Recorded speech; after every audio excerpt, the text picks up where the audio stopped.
Assalamualaikum warahmatullahi wabarakatuh. Perkenalkan, nama saya Mudrika Rohmah, salah satu mahasiswi Prodi Psikologi Islam Fakultas Dakwah Universitas Islam Negeri Kiai Haji Ahmad Sidik Jember dengan NIM D2018-5027. Alhamdulillah, kali ini saya diberikan kesempatan untuk bisa mengikuti ujian komprehensif dengan materi kefakultasan, di mana sudah ada 7 soal yang disediakan, dan berikut akan saya uraikan rangkuman jawaban yang sudah saya siapkan.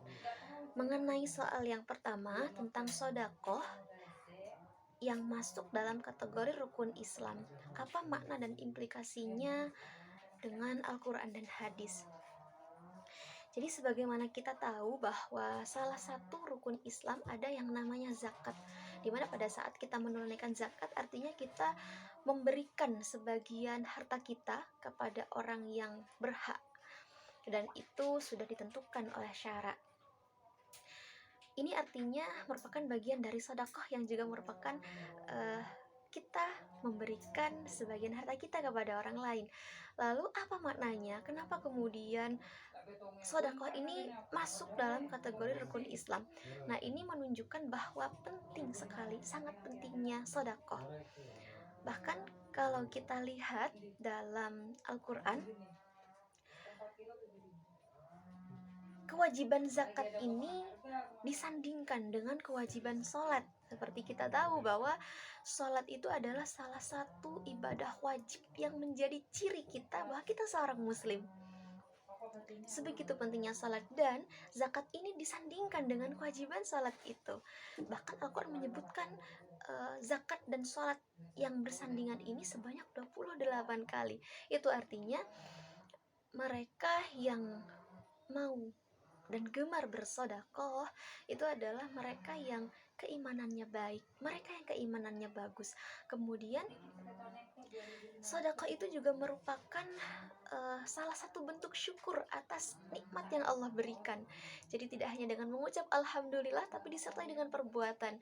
Kita bersyukur atas nikmat yang Allah berikan dengan kita membagikan kenikmatan itu kepada orang lain. Nah, ini salah satu makna juga dalam sedekah.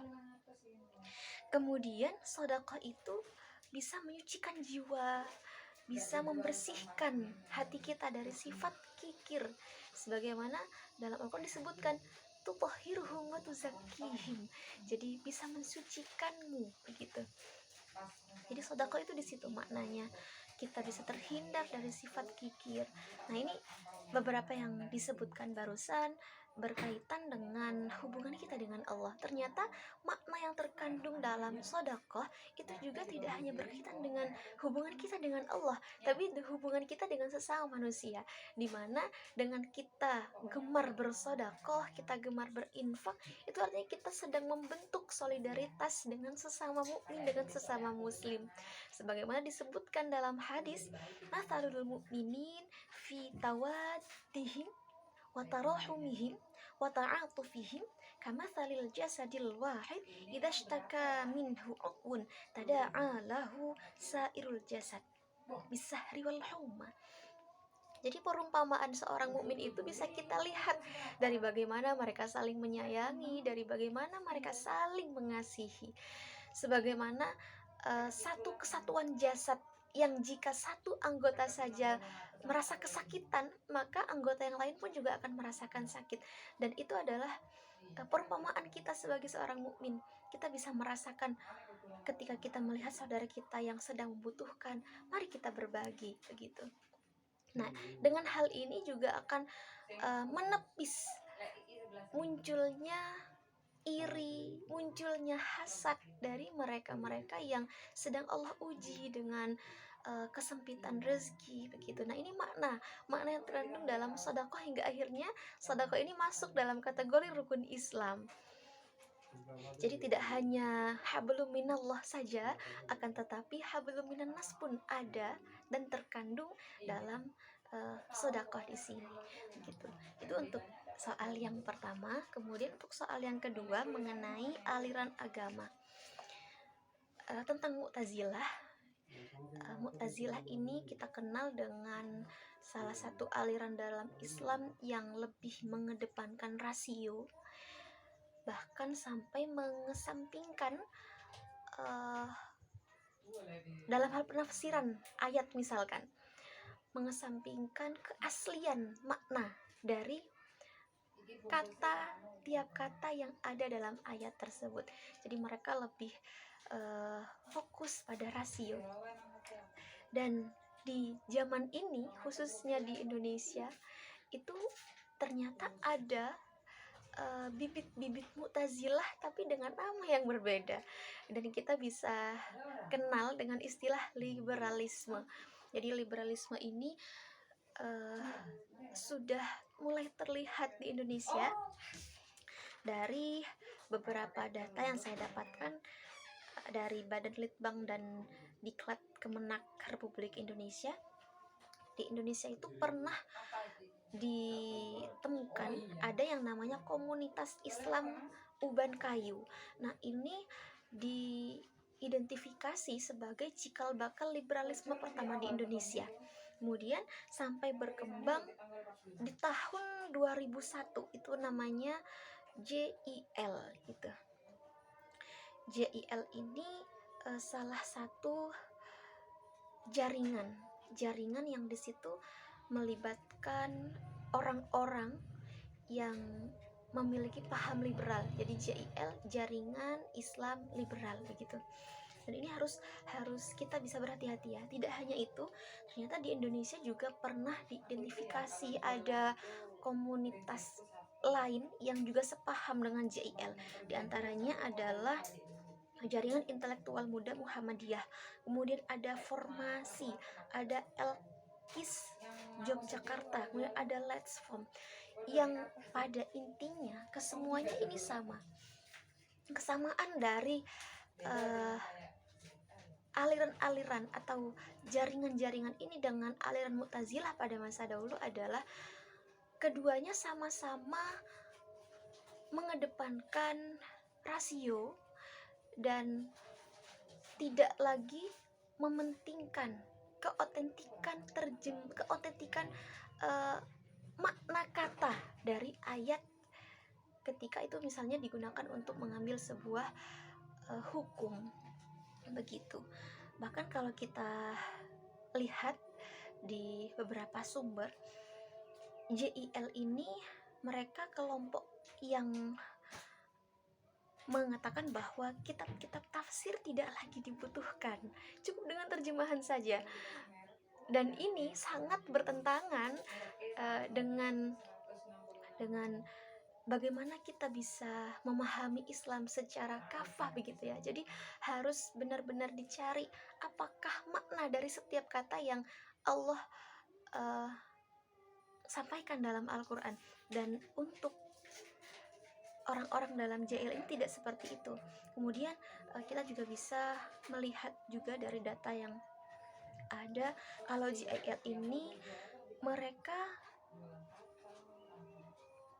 memperbolehkan pernikahan beda agama. Sedangkan dalam Al-Quran itu sudah sangat jelas sekali bahwa tidak diperbolehkan, itu ada dalam surat Al-Baqarah, begitu ya. Jadi mereka yang mukmin berjodoh dengan mereka pula yang mukminat, begitu ya.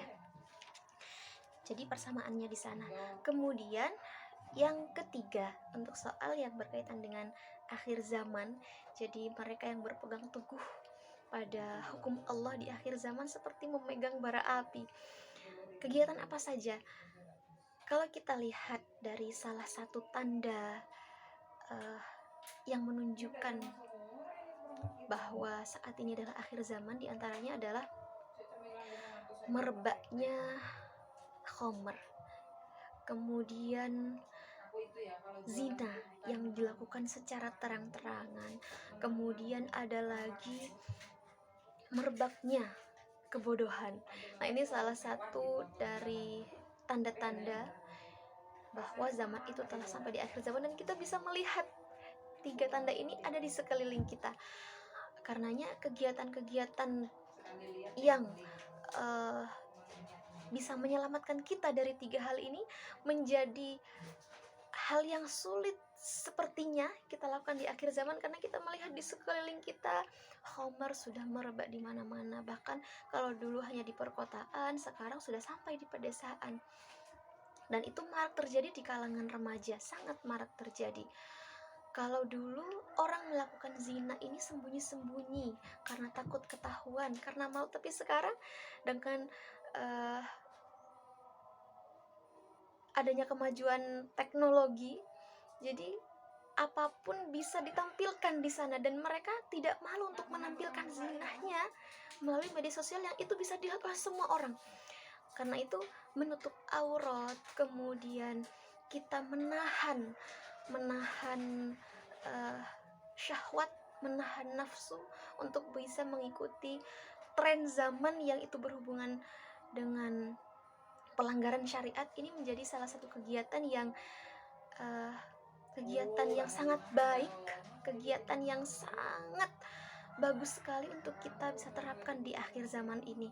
Kemudian untuk yang merebaknya kebodohan, jadi kita bisa mendatangi majelis-majelis ilmu. Kalau kita lihat sekarang banyak anak-anak muda yang gengsi untuk belajar. Aku sudah umur berapa, masa masih harus belajar lagi seperti anak-anak pada usia SD. Dan ini yang harus kita hindari. Usia berapapun itu tidak boleh menyurutkan semangat kita untuk tetap belajar, apalagi belajar yang berhubungan dengan syariat. Jadi mendatangi majelis ilmu, khususnya ilmu-ilmu syariat, ilmu-ilmu keagamaan. Kemudian menutup aurat, berusaha untuk menutup aurat, kemudian berusaha menahan keinginan untuk mengikuti tren-tren yang itu melanggar syariat. Ini salah satu kegiatan yang bisa kita terapkan di akhir zaman ini sebagai wujud bahwa kita tetap bisa berpegang teguh kepada tali agama Allah, begitu. Baik, untuk soal yang nomor 4, di sini mempraktekkan gerakan sholat jenazah untuk pria. Baik, akan saya praktekkan. Untuk jenazah pria, disunahkan bagi imam ini berada di dekat kepala jenazah prianya. Jadi, baik, kita praktekkan ya. Bismillahirrahmanirrahim. Usalli ala hadzal mayyiti arba'a takbiratin fardhu kifayatin imaman lillahi ta'ala. Allahu akbar. Bismillahirrahmanirrahim. Alhamdulillahi rabbil alamin, arrahmanir rahim, maliki yaumiddin, iyyaka na'budu wa iyyaka nasta'in, ihdinas siratal mustaqim, siratal ladzina an'amta 'alaihim ghairil maghdubi 'alaihim waladdallin. Allahu akbar. Allahumma salli ala sayyidina Muhammad wa ala ali sayyidina Muhammad kama sallaita ala sayyidina Ibrahim wa ala ali sayyidina Ibrahim wa barik ala sayyidina Muhammad wa ala ali sayyidina Muhammad kama barakta ala sayyidina Ibrahim wa ala ali sayyidina Ibrahim fil alamin innaka hamidum majid. Allahu akbar. Allahumma ighfir lahu warhamhu wa'afihi wa'fu anhu. Allahu akbar. Allahumma la tahrimna ajrahu wa la taftinna ba'dahu waghfir lana wa lahu. Assalamualaikum warahmatullahi wabarakatuh. Assalamualaikum warahmatullahi wabarakatuh. Nah, jadi begitu untuk tata cara dan praktek untuk sholat jenazah yang jenazahnya pria. Kemudian untuk soal yang kelima, membacakan surat Al-Fajr berikut dengan hukum bacaannya. A'udzu billahi minasyaitonir rajim. Bismillahirrahmanirrahim. Wal fajr walayalin 'ashr wasyaf'i wal watr wal laili idza yasr hal fi dzalika qasamul lidhi hijr alam tara kaifa fa'ala rabbuka bi'ad إرم ذات العماد التي لم يخلق مثلها في البلاد وثمود الذين جابوا الصخر بالواد وفرعون ذي الأوتاد الذين طغوا في البلاد فأكثروا فيها الفساد فصب عليهم ربك سوط عذاب إن ربك لبالمرصاد فأما الإنسان إذا ما ابتلاه ربه فأكرمه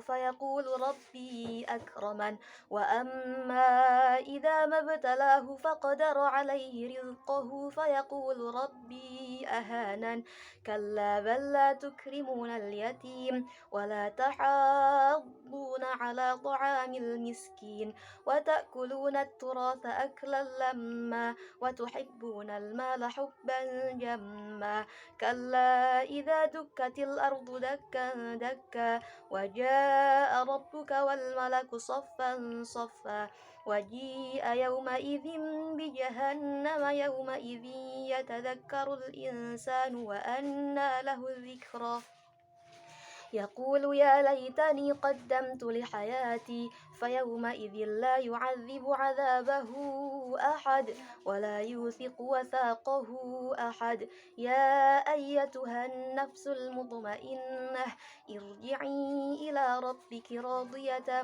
مرضية فادخلي في عبادي وادخلي جنتي صدق الله العظيم.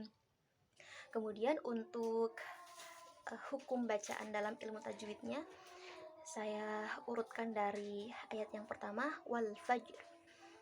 Di situ ada al-qamariyah, kemudian fajr itu jimnya dia adalah qalqalah sughra, kemudian ro-nya ketika wal fajr itu dibaca waqaf, maka ro-nya adalah ro tafkhim karena ro itu ro hidup didahului oleh huruf mati yang sebelumnya ada fathah kemudian dibaca waqaf. Kecuali kalau wal fajri ini dibaca wasol, ro-nya ro tarqiq karena dia ro kasrah. Kemudian ayat kedua walayalin ashr, ya itu mad tabi'i, kemudian lin ash tanwin bertemu ain dia adalah ilhar, ro-nya ketika dibaca waqaf adalah ro tafkhim sama seperti tadi. Kemudian wasyaf'i wal watr, asy-syamsiyah, kemudian al-qamariyah wal watr dan ro tafkhim. Kemudian yang ayat 4 wal laili asy-syamsiyah, kemudian idanya ini adalah mad tabi'i, kemudian ro-nya ro tafkhim. Kemudian yang ayat 5 fi-nya mad tabi'i, dha mad tabi'i, kemudian qasamul lidhi tanwin bertemu lam ini adalah idgham bila gunnah, dhi mad tabi'i hijr. Jimnya ini adalah qalqalah sughra, kemudian ro-nya adalah ro tarqiq, ro hidup didahului huruf mati yang sebelumnya ada kasroh dan dibaca waqaf. Kemudian yang ayat 6 alam tara, lamnya ada mim sukun di situ, ini adalah bacaan ilhar syafawi. Kemudian taro ro tafkhim, alam tara kaifa fa'ala rabbuka, ro-nya ro tafkhim, kemudian bi'ad. Nah ini adalah bacaan mad arid bisukun dan ada qalqalah juga di sana. Qalqalahnya adalah qalqalah kubra karena dia waqafnya arid, jadi karena dibaca waqaf bukan asli. Ayat 7 irama dzatil imad, ro-nya ro tafkhim, kemudian dha mad tabi'i, kemudian ada al-qamariyah, kemudian ada mad arid bisukun, kemudian ada qalqalah kubra. Ayat 8 allati, tinya adalah mad tabi'i, kemudian lam yukhlaq dan selanjutnya itu izhar syafawi, qalqalah sughra, mad tabi'i, al-qamariyah, mad arid bisukun, qalqalah kubra. Kemudian yang ayat 9 mad tabi'i, asy-syamsiyah, ra tafkhim, al-qamariyah, mad arid bisukun, qalqalah kubra. Kemudian ayat 10 ra tarqiq, kemudian ada al-qamariyah, mad arid bisukun, qalqalah kubra. Ayat 11 mad tabi'i, al-qamariyah, mad arid bisukun, qalqalah kubra. Yang ayat 12 ra tafkhim, mad tabi'i, ru begitu ya, fiha, kemudian fi-nya mad tabi'i, fihal fasad, al-qamariyah, mad arid bisukun, qalqalah kubra.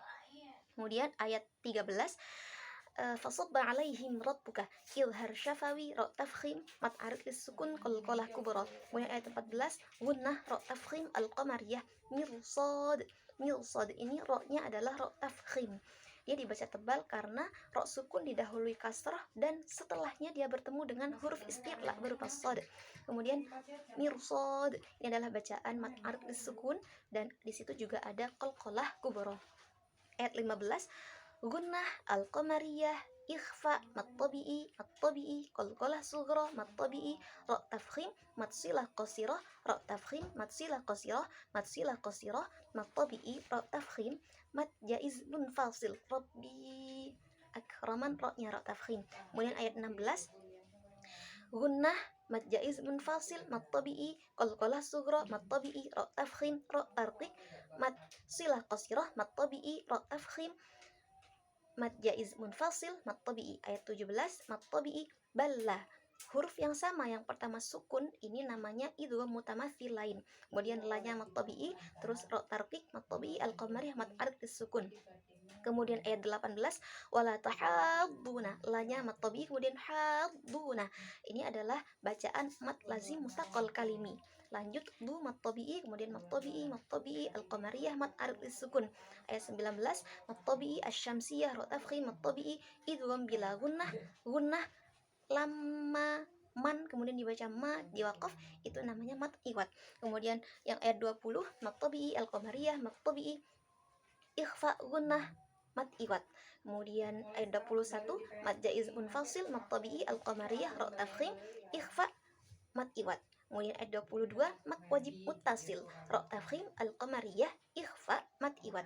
Yang ayat 23 mat wajib muttasil iqlab gunnah idgham bi gunnah ra tafkhim al-qamariyah ikhfa mat tabi'i gunnah mat tabi'i asy-syamsiyah ra tafkhim mat tabi'i. Kemudian ayat 24 mat tabi'i qaddamtu. Nah, ini izhar syafawi. Kemudian li hayati mat tabi'i. Ayat 25 fayauma idzil idgham bila gunnah mat tabi'i mat silah tawilah. Jadi di sini mat silah tawilah ketika mat silah qasirah bertemu dengan hamzah. Kemudian qalqalah kubra. Ayat 26 mat tabi'i mat silah tawilah qalqalah kubra. Ayat 27 mat jaiz munfasil asy-syamsiyah, itu juga ada gunnah, kemudian al-qamariyah dan gunnah. Ayat 28 irji'i. Ini ra-nya adalah ra tafkhim karena ra sukun didahului kasrah yang di situ ada hamzah wasal, didahului oleh hamzah wasal. Jadi itu adalah ra tafkhim. Selanjutnya mat jaiz munfasil mat tabi'i ra tafkhim mat tabi'i idgham bi gunnah ra tafkhim. Kemudian ada qalqalah sughra mat tabi'i dan ayat 30 qalqalah sughra mat tabi'i gunnah mat tabi'i. Demikian untuk hukum bacaan dalam surat Al-Fajr. Selanjutnya dibacakan surat Al-Alaq, hafalkan. Bismillahirrahmanirrahim. Iqra bismi rabbikal ladzi khalaq. Khalaqal insana min 'alaq. Iqra wa rabbukal akram. Alladzi 'allama bil qalam. 'Allamal insana ma lam ya'lam. Kalla innal insana layatgha. Ar-ra'ahu istaghna. Inna ila rabbikar ruj'a. Ara'aita alladzi yanha 'abdan idza shalla. Ara'aita in kana 'alal huda أو أمر بالتقوى أرأيت إن كذب وتولى ألم يعلم بأن الله يرى كلا لئن لم ينته لنسفعا بالناصية ناصية كاذبة خاطئة فليدع ناديه سندع الزبانية كلا لا تطعه واسجد واقترب Subhanallah walhamdulillah wa la ilaha illallah wallahu akbar. Subhanallah walhamdulillah wa la ilaha illallah wallahu akbar. Subhanallah walhamdulillah wa la ilaha illallah wallahu akbar. Wa la haula wa la quwwata illa billahil aliyyil azim. Kemudian untuk tugas yang terakhir, praktek niat dan gerakan tayamum. Baik, kita praktekkan. Jadi kalau kita lihat dalam kitab Safinatun Najah ada 5 fardunya tayamum. Yang pertama adalah memindahkan debu terlebih dahulu. Jadi tujuannya satu, agar kita bisa mempersiapkan. Kemudian yang kedua, kita bisa berhati-hati tentang kemustakmalan dari debu yang akan kita pakai untuk bertayamum ini. Kemudian untuk yang kedua niat. Rukun yang ketiga adalah mengusap wajah, rukun yang keempat mengusap kedua tangan, dan yang terakhir adalah tartib baik. Kita akan praktekkan. Semisal di sini ini sudah ada wadah yang di situ isi debu gitu ya, debu yang suci, yang terjaga, dia tidak tercampur dengan apapun selain debu itu, kemudian tidak mustakmal juga. disunahkan juga kita untuk berusaha untuk menghadap kiblat sebelum melaksanakan tayamum hingga tayamum itu selesai. Baik, kita praktek. Oke, sekarang ibarat di sini ada nampan semisal ya yang ada debunya. Oke, kita tempelkan tangannya. Nah, begitu. Baik, kita sudah siapkan. Nah, di sana kita niatnya adalah nawaitu tayammuma listibahati sholati fardhon lillahi ta'ala. Saya niat bertayamum untuk bisa meminta diperbolehkannya kita melaksanakan sholat fardu karena Allah Ta'ala. Oke, hati-hati agar debunya ini tidak sampai terkena pada debu yang ada di nampan karena dikhawatirkan mustakmal. Seperti ini. Begitu. Nah, debu yang ada di tangan ini jangan sampai berjatuhan, apalagi di tempat yang ada debu di nampan itu ya. Jadi kita buang terlebih dahulu sisa-sisa debu yang ada di tangan ini. Untuk batas sama seperti dengan wudhu, yaitu mulai dari ujung tumbuhnya rambut sampai dengan tulang dagu, kemudian ke sampingnya dari telinga kanan ke telinga kiri begitu. Oke, kemudian kita tempelkan lagi tangan kita di nampan yang sudah berisi debu tadi. Nah, untuk tangan hati-hati jangan sampai ada identifikasi debu mustakmal. Jadi debu yang ada di jari ini kita gunakan untuk mengusap tangan yang ada di sebelah bawah begini, gitu ya. Kemudian yang di telapak tangan dan jempol ini jangan sampai mengena, hati-hati. Baik, kita praktekkan begini, hati-hati. Untuk batasnya sama seperti wudhu agar bisa mencapai kesempurnaan. Jadi kita usapnya sampai di atasnya siku-siku. Nah, jika sudah, untuk yang atas kita pakai debu yang ada di telapak pas itu ya. Hati-hati, debu yang ada di jempol kiri jangan sampai menyentuh apapun, karena untuk debu yang di jempol kiri ini untuk mengusap jempol yang kanan seperti ini. Nah, gitu. Begitupun dengan pengusapan tangan yang kiri juga begitu. Ini hati-hati. Nah, ini kita sudah diperbolehkan untuk melaksanakan sholat, dan hanya untuk satu sholat, satu tayamum untuk satu sholat begitu. Demikian Ibu jawaban dari soal-soal ujian komprehensif dari saya. Kurang lebihnya mohon maaf. Akhirul kalam, wassalamualaikum warahmatullahi wabarakatuh.